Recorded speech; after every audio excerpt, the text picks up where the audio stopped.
Imagine for a moment the weight of betrayal pressing on your chest. The sting of being wronged by someone you trusted cuts deep, doesn't it? It's a unique pain, one that creeps into your thoughts during the quiet hours of the night and refuses to leave. You replay the moments over and over, searching for answers, wondering why they did it. The ache of betrayal isn't just emotional, it feels physical. It clings to you, a shadow that darkens even your brightest days. And in those moments of despair, a question whispers in your mind, does anyone see? Will there ever be justice? Let me tell you something that may shift your perspective. There is someone who sees it all. Every insult whispered behind your back, every unfair blow dealt to your spirit, every deliberate action to harm you, none of it escapes the gaze of the Almighty. God sees, and He does not turn away. He does not forget. In fact, your pain is etched into His heart, and He is not indifferent to your suffering. The universe operates on a scale of justice far greater than what we perceive, and trust me when I say justice is coming. But here's the thing about divine justice, it doesn't always happen in the way we expect, or at the pace we desire. We are human. We want immediate answers, swift resolutions, and clear vindication. When someone wrongs us, we want the scales to balance now. Yet God operates outside of time. His justice isn't rushed because it is perfect. It's not reactionary, it's deliberate. It's precise. It doesn't just correct, it transforms. Let me ask you this. Have you ever considered why God might allow someone to hurt you? Why He might permit the betrayal, the insult, the deep wound that shakes your very foundation? To us, it feels cruel, unfair, even unbearable. But step back for a moment. What if that pain is not a punishment, but a process? What if God is not indifferent, but intentional? Think of a master craftsman working with raw materials. At first glance, the raw stone seems unremarkable, jagged and unshaped. But the craftsman doesn't see the flaws, he sees the masterpiece hidden within. He begins to chip away at the excess, and yes, the process is harsh. It's forceful. But each strike is purposeful, revealing something extraordinary beneath the surface. Your pain is that process. The betrayals you've endured, the injustices you've faced, they are not meaningless. They are tools in the hands of a divine craftsman, shaping you into something stronger, wiser, and more beautiful than you could ever imagine. And while He shapes you, rest assured that He does not forget the ones who wielded the hammer of betrayal against you. They are not above the law of the universe. The principle of sowing and reaping is immutable, it cannot be escaped. Those who have caused pain will, in time, face the consequences of their actions. And the longer they think they've gotten away with it, the more profound the fall will be when it comes. Because here's the truth, God's justice is not about revenge, it's about restoration. It's about setting things right, not just for you, but for everyone involved. Have you ever seen someone who seems untouchable, someone who lies, manipulates, and destroys without consequence? It feels infuriating, doesn't it? You wonder how they can sleep at night, how they can go on living as though their actions have no weight. But let me remind you, their peace is an illusion. Beneath the surface, cracks are forming. The lies they've told are beginning to tangle them in their own web. The harm they've caused is circling back to them in ways they can't yet see. And when the moment comes, when the reckoning arrives, it will be undeniable. The forces they set in motion with their actions will return to them multiplied. Not because you wished it, not because you sought revenge, but because the very fabric of the universe is woven with justice. The energy we send out, whether love or hate, kindness or cruelty, always returns to us. But you don't need to chase revenge. You don't need to lower yourself to their level. Leave it to God. Step aside and let Him fight this battle for you. He sees the bigger picture. He knows what they've done, and He knows how to deal with them in a way that will bring true resolution, not just for you, but for your soul, your growth, your future. So hold your head high, stand firm. Know that the forces working on your behalf are greater than those working against you. The pain they cause you is not the end of the story. It's simply a chapter, a setup for the next scene where justice triumphs and restoration begins. Today you may feel like the underdog, beaten down and forgotten. But remember, every great story has a turning point. And when God steps in, the story changes, the scales tip, the tables turn. And the ones who sought to destroy you find themselves on the receiving end of the very harm they intended for you. Stay the course. Have faith. Justice is coming, and when it arrives, it will be swift, undeniable, and utterly transformative. It's hard, isn't it? Feeling like you're invisible in your suffering, like the world keeps spinning while you're left standing still holding the broken pieces of your heart. You wonder if anyone truly understands the depth of your pain. Let me tell you this: God sees everything. Not just what happened to you, but the impact it had on your soul. He sees the tears you cry when no one is watching.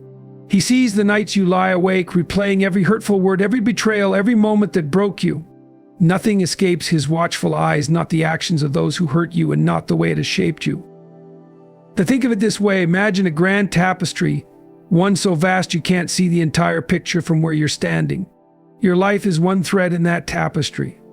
From your vantage point, it might look messy, tangled threads, dark patches, colors that seem out of place. But God sees the whole design. He sees how your pain weaves into the bigger picture, how even the darkness will one day create something beautiful and meaningful. More importantly, he sees the threads of others, the ones who hurt you, who thought they could act without consequence. They too are part of the tapestry, but their actions don't go unnoticed. Every move they make, every word they speak is accounted for. You may ask, if God sees, why does he allow it? Why didn't he stop them from hurting me? It's a question that cuts to the heart of faith, isn't it? But consider this: just as he sees the harm done to you, he also sees the potential for growth within you. He sees how this pain, as unfair and cruel as it is, can refine you. That doesn't mean he condones what was done to you, far from it. But God, in his infinite wisdom, can take what was meant to destroy you and use it to strengthen you. He doesn't waste pain. He doesn't let suffering exist without purpose. And while you may not see it now, the time will come when you look back and realize that even in the moments of deepest pain, God was there, watching, guiding, and preparing you for something greater. But don't think for a moment that those who hurt you have escaped his notice. They may believe they've gotten away with it, that their actions are forgotten or forgiven simply because time has passed. But God's justice isn't bound by time. He sees the schemes, the lies, the harm done in the shadows. He sees their intent, their hearts. And his justice doesn't miss a single detail. Those who have caused you pain will answer for it. It's not a question of if, it's only a matter of when. So as you navigate this season of hurt, hold on to this truth: you are not invisible. Your pain is not ignored. God's eyes are on you, and his justice is already at work. You don't need to shout for attention or prove your suffering to anyone. God sees it all. And those who thought they could act without consequence, he sees them too. When you've been wronged, it's natural to want justice immediately. The weight of betrayal feels unbearable, and you want to see the scales balanced right away. You wonder, why is this taking so long? Why hasn't God acted yet? But here's the thing about divine justice: it operates on a timeline far greater than our own. God doesn't rush justice because his justice is perfect and perfection takes time. I think about a tree bearing fruit. You can't force it to grow faster, no matter how much you want to. The seed must take root, the trunk must grow strong, the branches must stretch toward the sun. Only then, in the fullness of time, does the fruit appear. God's justice works in much the same way. It may feel slow to us, but it is deliberate and unstoppable. Every moment that passes is part of his preparation, setting the stage for a justice that will be complete, undeniable, and transformational. But let's be honest, waiting is hard. Watching those who hurt you live their lives as though nothing happened is infuriating. You might think they've escaped, that they'll never face the consequences of their actions. But here's what you must remember: no one escapes divine justice. They may evade human judgment. They may fool the world with their lies, but they cannot hide from God. His justice is not just about punishment, it's about restoration. It's about setting things right, not just for you, but for everyone affected by the harm they caused. What does it look like when God's justice arrives? Sometimes it's dramatic, a downfall so sudden and visible that no one can deny his hand in it. Other times it's quieter, more subtle, but no less effective. The person who hurt you may face the consequences in ways you'll never see. Their guilt may eat away at them. Their lies may catch up to them. Their life may unravel in private, even as they put on a public show of success. Trust that God's justice doesn't miss a single detail. It may not always look the way you expect, but it is always fair, always precise, and always complete. And while you wait, know this: your role is not to seek revenge. It's not your job to make them pay. That's God's work, and He is far better at it than we could ever be. Your job is to heal, to grow, to let go of the bitterness that threatens to consume you. Because here's the truth: holding on to anger doesn't punish them, it punishes you. But when you release it, when you trust God to handle the justice, you free yourself to move forward. So if you're sitting in the pain of injustice right now, take heart. Justice is coming. It may not come today or tomorrow, but it is coming. And when it does, it will be perfect. It will be undeniable. It will be worth the wait. When someone hurts you, it's easy to feel powerless. Their actions seem to go unchecked, and you're left wondering if they'll ever face the consequences of what they've done. But here's the truth: every action carries weight. Every choice sends ripples through the fabric of the universe. This is karma, the divine law of cause and effect. What they have done will return to them, not by coincidence, not by luck, but as part of the unshakable justice of God. Karma is not just a concept, it is a reality woven into the very essence of creation. Consider the cycles we see in nature. The seasons change, the tides rise and fall, and everything follows a pattern of balance and reciprocity. The same principle applies to human actions. When someone chooses to harm you, whether through lies, betrayal, or cruelty, they set a cycle into motion. That harm doesn't vanish into thin air. It lingers, gaining momentum, waiting for the moment when it will return to its source. And when it does, it will not just be equal to what they've done, it will often be amplified, because the energy they sent out grows with time. But here's where karma becomes a divine tool. It's not just about punishment, it's about lessons. God doesn't allow karma to unfold merely to make someone pay for their wrongs. He uses it to teach, to correct, and to humble those who think they can act without consequence. When karma catches up to them, it forces them to confront the reality of their actions. It strips away their excuses, exposes their lies, and makes them face the truth. This is why karma is so powerful. It doesn't just balance the scales, it transforms lives. Have you ever heard the saying, "You reap what you sow"? It's a simple phrase, but its implications are profound. Every word, every action, every intention is a seed. Those who hurt you are planting seeds of destruction, seeds that will one day grow into a harvest they cannot avoid. The harm they cause you will come back to them in ways they never expected. They may lose the trust of those around them. Their relationships may crumble. Their peace of mind may vanish, and they will have no one to blame but themselves. This is the power of karma. It holds a mirror to their actions and forces them to face the consequences. But let me be clear, karma doesn't require your involvement. You don't need to push the process along. You don't need to wish for their downfall or try to make it happen yourself. Karma's already at work. The moment they wronged you, the cycle began. Your role is not to interfere, but to trust. Trust that God's justice is unfolding. Trust that karma will do its work. And trust that in the end, everything will be made right. If you're sitting in the pain of betrayal, wondering if they'll ever face the consequences of their actions, remember this: karma is real. It is God's way of ensuring that no one escapes accountability. Those who hurt you may seem untouchable now, but their day will come. The seeds they've sown will grow, and when the harvest arrives, they will reap exactly what they deserve. Pain is one of the hardest things to endure. It isolates you, leaves you feeling broken, and makes you question your own worth. You find yourself asking, why me? What did I do to deserve this? But what if your pain isn't a punishment? What if it's a process, a necessary step in your growth? God doesn't allow pain without purpose. As difficult as it is to believe, your suffering is not meaningless.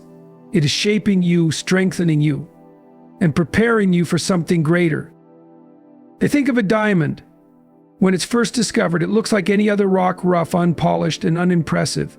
But then it's placed under intense pressure and heat. It's cut and shaped, its rough edges removed. Only then does its true beauty emerge. The same is true for you.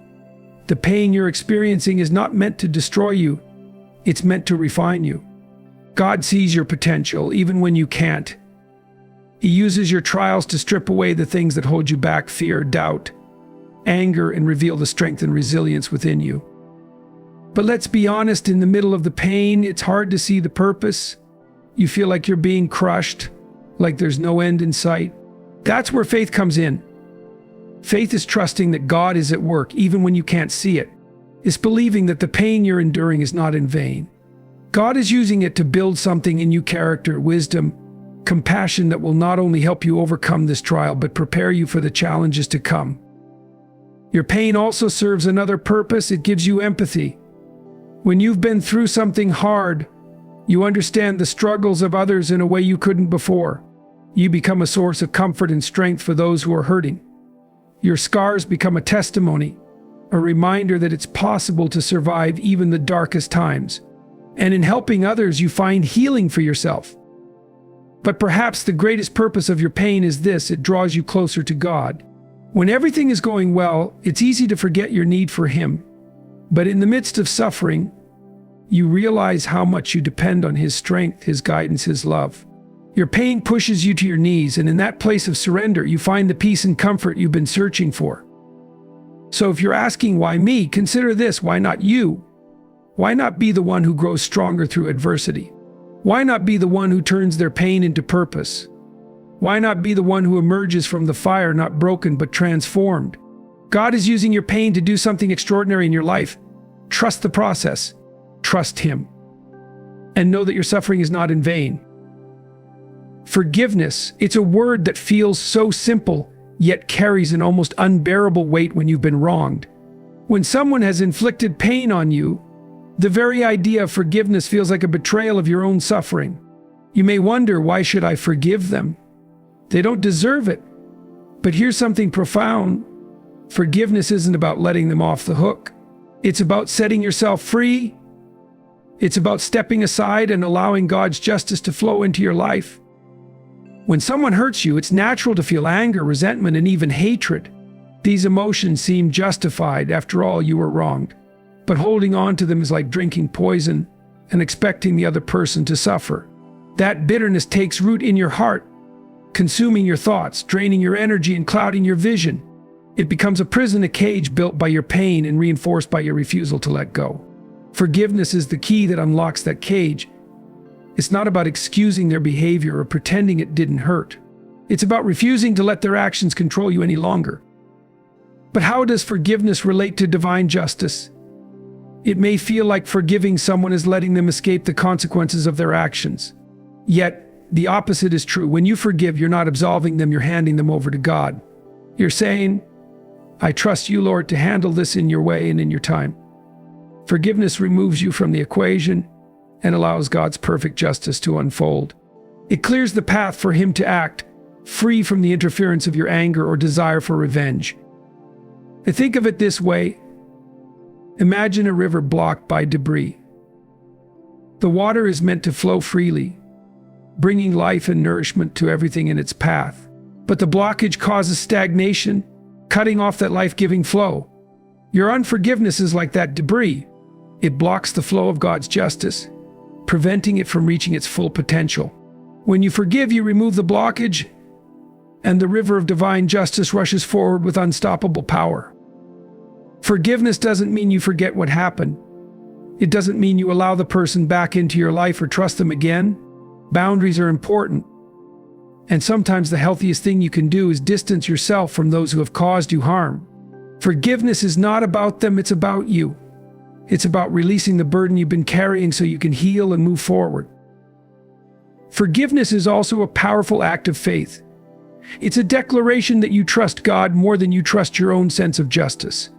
You're saying, Lord, I don't need to seek revenge because I know you will handle this far better than I ever could. That trust is not misplaced. God's justice is perfect. It sees what you cannot see and knows what you cannot know. It reaches into the deepest parts of a person's soul, convicting them in ways that human justice never could. But let's be honest, none of this makes forgiveness easy. It's one of the hardest things you'll ever do. It requires humility, strength, and a willingness to let go of the anger that feels so justified. It's a process, not a one-time decision. Some days you'll feel like you've forgiven them, only for the pain to resurface the next day. That's okay. Forgiveness is a journey, and every step you take brings you closer to freedom. Let me share something that might help you on this journey. Forgiveness doesn't erase your pain, but it transforms it. When you forgive, your pain is no longer a weapon wielded by someone else. It becomes a tool for your growth and healing. It becomes a testimony of resilience, a reminder of your strength, and a symbol of your faith. Your forgiveness doesn't justify their actions, it magnifies God's power in your life. It shows the world that no matter what was done to you, you are not defined by it. You are defined by your ability to rise above it. So when you find yourself struggling to forgive, remember this: forgiveness is not a gift for them, it's a gift for you. It's an act of defiance against the pain that seeks to control you. It's a statement of faith that says, I trust God to handle this better than I ever could. And it's a step toward reclaiming your peace, your joy in your life. Forgiveness unlocks divine justice. It opens the door for God to step in and work in ways you can't imagine. It releases the burden you've been carrying and frees you to move forward into the life God has planned for you, a life of peace, healing, and restoration. Let that truth guide you as you navigate the difficult but transformative path of forgiveness. There's something profoundly unsettling about watching your enemies thrive after they've caused you harm. It can feel like the universe has turned a blind eye to your suffering, allowing those who hurt you to walk away unscathed. But let me assure you, this is only temporary. The arrogance of your enemies will not last forever. God has a way of humbling even the mightiest, of bringing low those who believe they are untouchable. Their actions will catch up to them, and their fall will be as undeniable as their rise was boastful. When someone harms you, their pride often blinds them. They may believe they've outsmarted you, that their lies or manipulation have gone unnoticed. They mistake your silence for weakness, your patience for passivity. But what they fail to realize is that silence does not mean ignorance, and patience does not mean surrender. God sees their actions and He is not mocked. The very pride they wear like armor will become their undoing. Think for a moment about the nature of arrogance. It thrives on the belief that one is invincible, that their actions have no consequences. But arrogance is fragile. It's built on a foundation of lies and self-deception. And when God moves, He doesn't just strike at the surface, He dismantles the entire foundation. He exposes the truth, shattering the illusions they've created about themselves. The fall of an arrogant person is not just a stumble, it's a complete unraveling.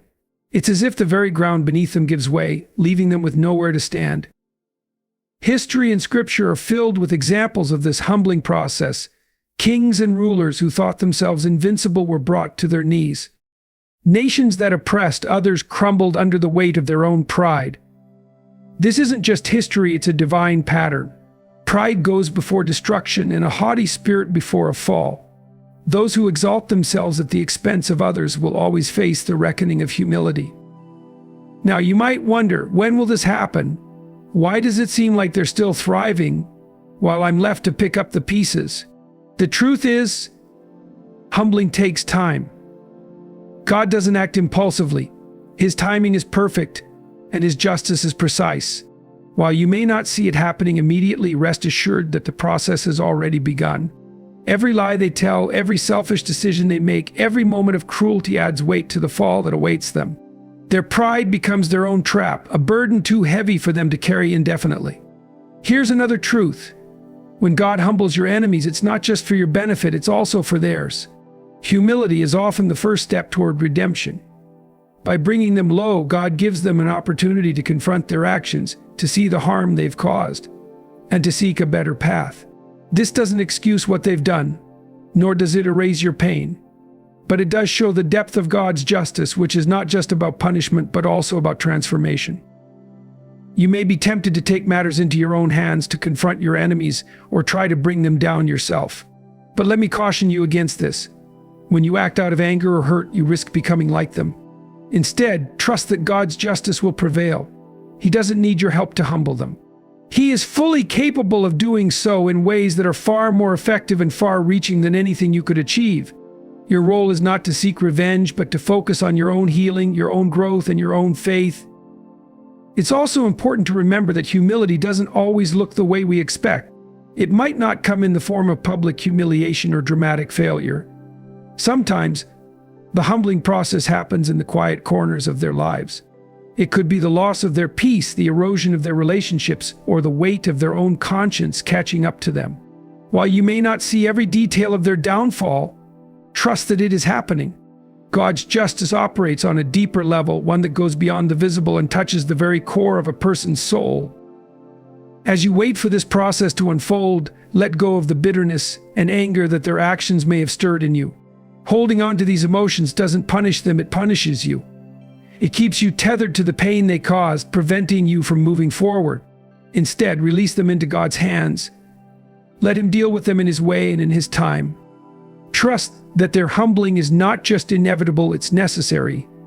It's a part of the greater plan, one that ensures justice is served, while also giving you the freedom to heal. In the end, the humbling of your enemies is not just about them, it's about you. It's about showing you that God is in control, that He sees your pain, and that He will not let their actions go unanswered. Their arrogance will crumble, their pride will fall, and they will be brought face to face with the consequences of their actions. And in that moment, you will see the truth of God's justice. It is perfect, it is fair, and it is unstoppable. When you've been hurt, betrayed, or beaten down by life, it's easy to feel like you're stuck at the bottom. The weight of what others have done to you can feel suffocating, and you may wonder if you'll ever rise again. But here's the truth. Your current situation is not your final destination. God is not just a witness to your pain, He is actively preparing to elevate you. The very trials that have sought to break you will become the foundation of your rise. God doesn't waste pain. Every tear you've cried, every moment of suffering, and every betrayal you've endured has been recorded in His divine plan. While others may see only your struggles, God sees the potential within you. He sees the strength you've gained through adversity, the wisdom you've gained through hardship, and the faith you've built by holding on to Him in your darkest moments. These are the qualities that will form the foundation of your elevation. But here's the thing about God's elevation. It doesn't happen overnight. Just as a seed must first take root in the darkness of the soil before it can grow toward the light, you too must endure a season of preparation. This season can feel endless. You might look around and see others thriving while you're still struggling. It's tempting to compare yourself to them, to wonder why they're being blessed while you're being overlooked. But God's plan for your life is unique. He isn't interested in elevating you for a moment. He's preparing you for something lasting, something that will withstand the tests of time. Think of the stories of those God has elevated throughout history. David, a shepherd boy, was overlooked by his own family, yet he was chosen by God to be king. Joseph, betrayed by his brothers and sold into slavery, endured years of suffering before rising to a position of incredible influence. In each of these stories, their elevation wasn't immediate, nor was it easy. It required faith, patience, and perseverance. But when the time came, their rise was undeniable. The same is true for you. God's elevation is often preceded by a period of pruning. He removes the things in your life that are holding you back, the relationships that drain you, the habits that limit you, and the mindsets that keep you small. This pruning process can be painful, but it's necessary. Just as a gardener prunes a plant to encourage healthy growth, God is pruning you so that you can reach your full potential. He's not trying to hurt you, He's preparing you. When God elevates you, it won't be subtle. The people who doubted you, underestimated you, and tried to hold you down will see His hand on your life. They will witness the transformation and know that it was not by your own strength, but by God's power. Your elevation will serve as a testimony not just to what you've endured, but to the God who lifted you out of it. And it won't just be for your benefit. Your rise will inspire others who are struggling, showing them that if God can do it for you, He can do it for them too. But let's talk about what this elevation looks like, because it's not always about material success or worldly recognition. Sometimes God elevates you in ways that are deeply personal and spiritual. He elevates your mindset, giving you peace and clarity where there was once confusion and doubt. He elevates your relationships, bringing people into your life who uplift and support you. He elevates your purpose, showing you how to use your experiences to help others. And yes, sometimes He elevates you in ways that the world can't ignore, blessings so abundant that they defy explanation. One of the most beautiful aspects of God's elevation is that it often comes when you least expect it. You might feel like you're at your lowest point, like there's no way forward. And then suddenly God opens a door you didn't even know was there. He places you in situations you never imagined, with opportunities you didn't think were possible. And when this happens, you'll realize that every moment of pain, every setback, and every betrayal was part of his plan to get you here. Here's something else to consider. When God elevates you, he doesn't just lift you up, he protects you. The same God who brings you to a place of prominence will also shield you from those who seek to bring you down. The people who tried to harm you will have no power over you, because your elevation is rooted in his strength, not your own. They may watch from a distance, but they will be unable to touch what God has built in your life. So, as you wait for God's elevation, remember this: it's not about proving your worth to others. It's not about getting revenge or showing up the people who doubted you. It's about stepping into the purpose God has for you. It's about using the pain you've endured to become the person you were meant to be. And when the time comes, you won't just rise, you'll soar. And everyone, including your enemies, will see that it was God who lifted you. As we draw to a close, let these truths resonate deeply within your soul. The pain you've endured is not in vain. It's a part of a divine tapestry that you may not fully see yet, but rest assured, God sees everything. He knows every wound, every betrayal, and every silent cry for justice. And while it may seem like those who've wronged you walk away untouched, remember that justice is coming in God's perfect time. Karma is already at work, moving in ways you cannot see, ensuring that every deed finds its rightful consequence. Your journey through this darkness is shaping you into something extraordinary. Your pain has a purpose, refining you, strengthening you, and preparing you for the elevation that lies ahead. Forgiveness, though challenging, is the key to unlocking divine justice. By releasing those who hurt you, you free yourself and allow God's justice to flow unhindered. Your enemies, those who thought they could harm you without consequence, will be humbled. Their arrogance will be their downfall, and in time, they will reap the harvest of their actions. But more importantly, as they fall, God will lift you up. He will elevate you to heights you never imagined, turning your trials into triumphs and your wounds into wisdom. So hold on, stay strong, and trust in the divine plan unfolding before you. You are not alone in this journey. The God who sees all is fighting for you, working behind the scenes to bring justice, healing, and restoration into your life. Keep your heart open, your spirit resilient, and your faith unshakable. The best chapters of your story are yet to be written, and they will be marked not by the pain inflicted by others, but by the incredible power of God's love and justice in your life. Rise, knowing that God is on your side, and nothing, no betrayal, no enemy, no hardship can stand against his mighty hand.